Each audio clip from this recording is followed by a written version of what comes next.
بسم الله الرحمن الرحيم. الحمد لله رب العالمين، والصلاة والسلام على النبي الكريم وعلى آله وصحبه أجمعين ومن تبعهم بإحسان إلى يوم الدين. بمناسبة شهر ذي الحجة المبارك، حضرات السامعين الكرام، نستطيع أن نسمي الأسبوع الماضي بأسبوع التكبير، إذ ظل المسلمون فيه 5 أيام يكبرون الله تعالى على ما هداهم لعلهم يشكرون.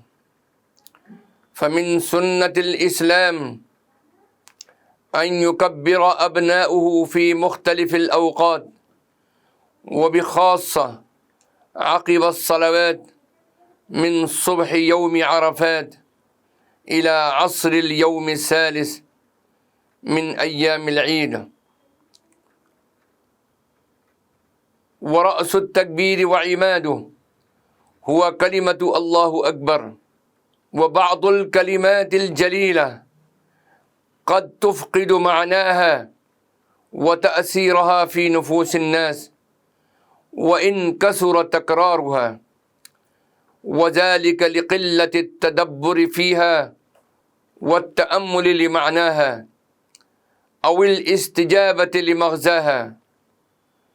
فهذه مثلا كلمة الله أكبر، وهي رمز التكبير الذي كان أول ما كلف الله به رسوله صلى الله عليه وسلم حين أمره بإنذار الناس، فقال له: يا أيها المدثر قم فأنذر وربك فكبر.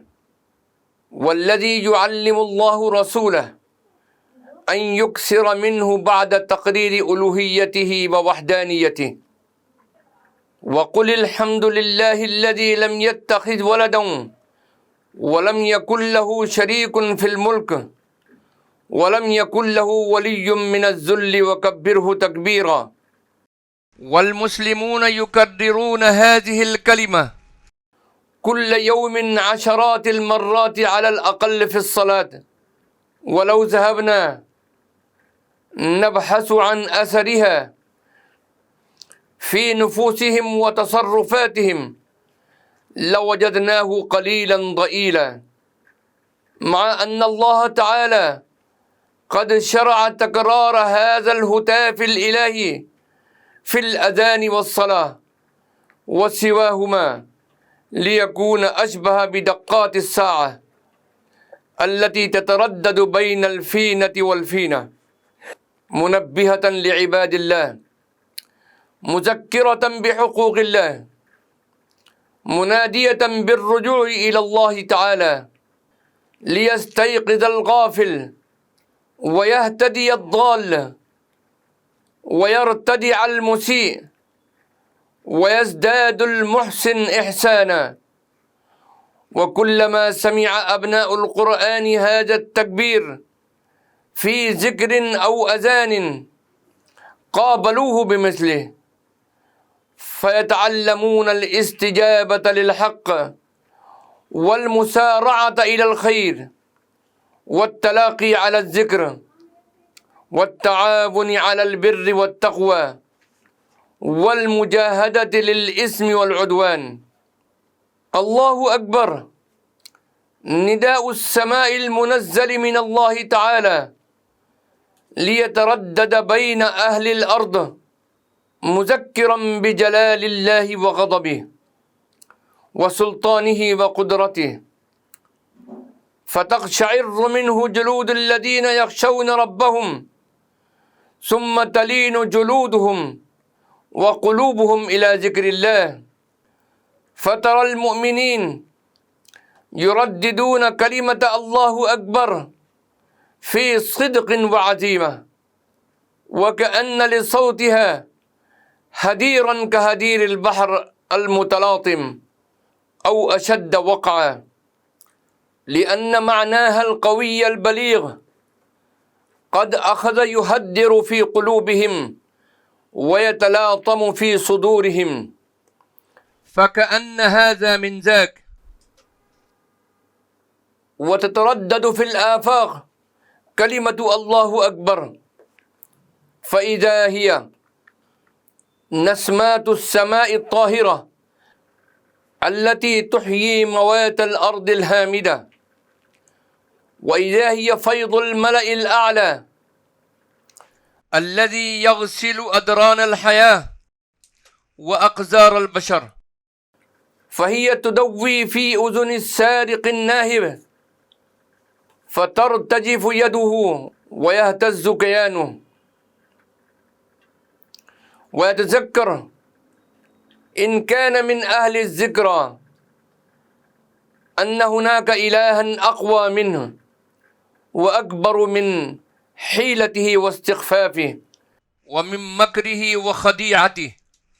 أخذه أقوى من القانون والمحكمة والسجن والأشغال الشاقة المؤبدة، وهي تدوي في أذن من يهم باسم أو معصية فيقشعر ويرتدع ويتذكر أن لله عينا لا تنام، وأنه يعلم خائنة الأعين وما تخفي الصدور، وأنه يعلم سرهم ونجواهم، وهو معكم أينما كنتم، ألا يعلم من خلق وهو اللطيف الخبير.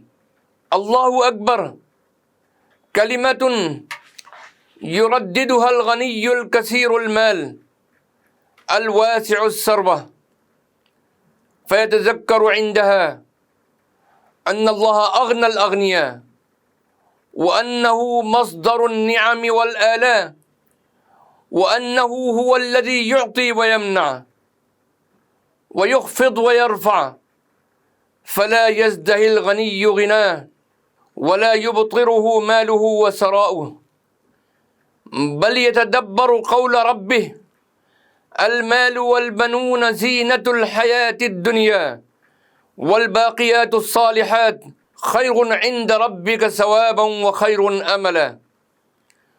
ويرددها الفقير المحتاج المجهود، فلا يذله الفقر ولا يهينه ولا يزلزله أو يبلبله، بل يذكر أن الله العلي الكبير أقوى وأغنى، وأنه القادر بكبريائه ونعمائه أن يقهر هذا الفقر اللعين، فلا ينال شيئا من دون المؤمن الفقير في ماله.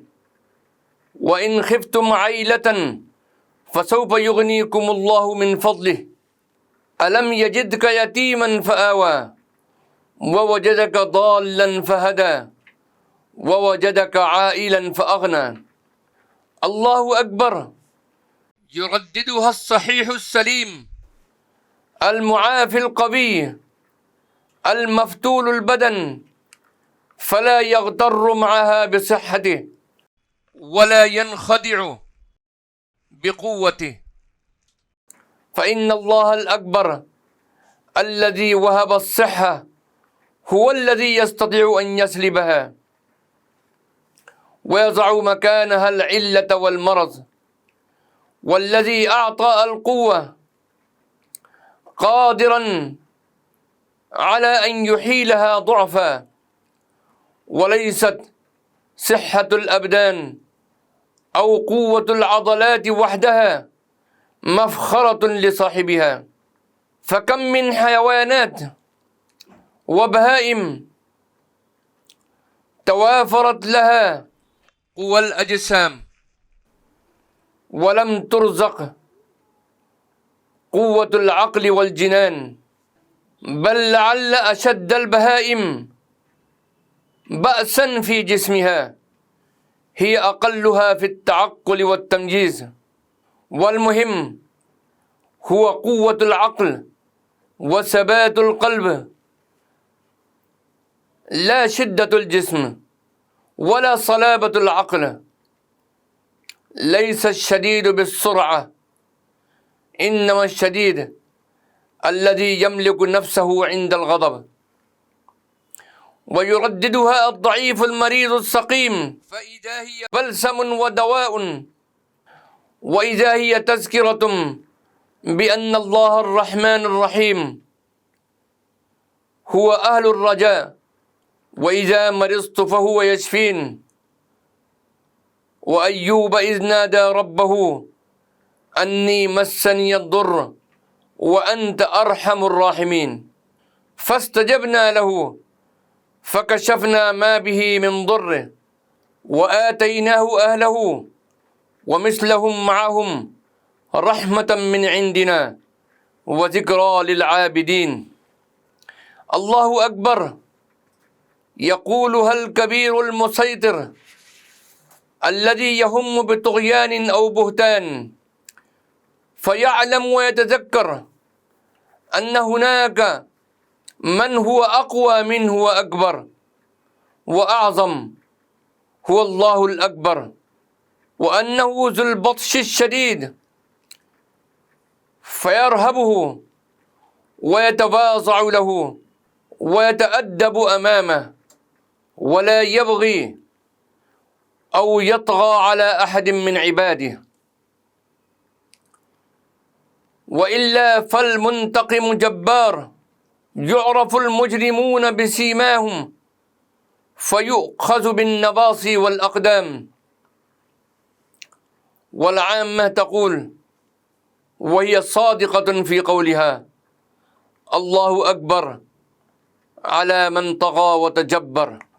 وهذا فرعون قد طغى وبغى، فقال أنا ربكم الأعلى، فأخذه الله نكال الآخرة والأولى، إن في ذلك لعبرة لمن يخشى.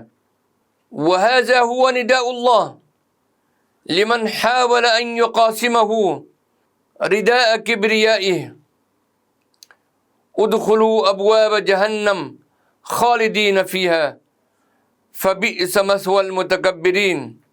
ويغدد المظلوم المهضوم والمستضعف كلمة الله أكبر، فيتذكر أن هناك إلها عادلا منتصفا لا يرضى الظلم بحال من الأحوال، فيقوى ذلك المظلوم ويجاهد الضيم بكل ما استطاع، مستعينا بجاه الله القوي العزيز. والذين إذا أصابهم البغي هم ينتصرون. تعالوا نعاهد ربنا أن نقول كلمة الله أكبر بفهم وعزم وتدبر وتأثير، حتى تسمغ لنا ثمرتها التي أرادها الله منا. إن أرادنا متكبر على أن نذل لغير الله قلنا الله أكبر، وإن خادعنا الشيطان ليصرفنا عن ديننا مغريا بالمتاع والشهوات قلنا الله أكبر، وإن ألمت بنا غمرات أو أزمات تماسكنا وصبرنا وقلنا الله أكبر، وإن جاءتنا خيرات ومسرات لا نغتر ولا نتجبر بل قلنا الله أكبر.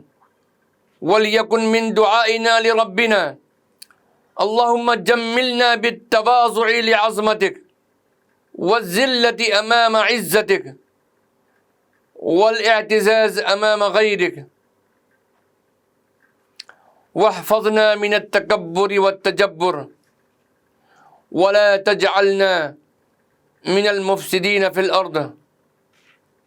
اللهم تقبل منا دعواتنا يا رب العالمين، وآخر دعوانا أن الحمد لله رب العالمين، والصلاة والسلام على النبي الكريم، والسلام عليكم ورحمة الله وبركاته.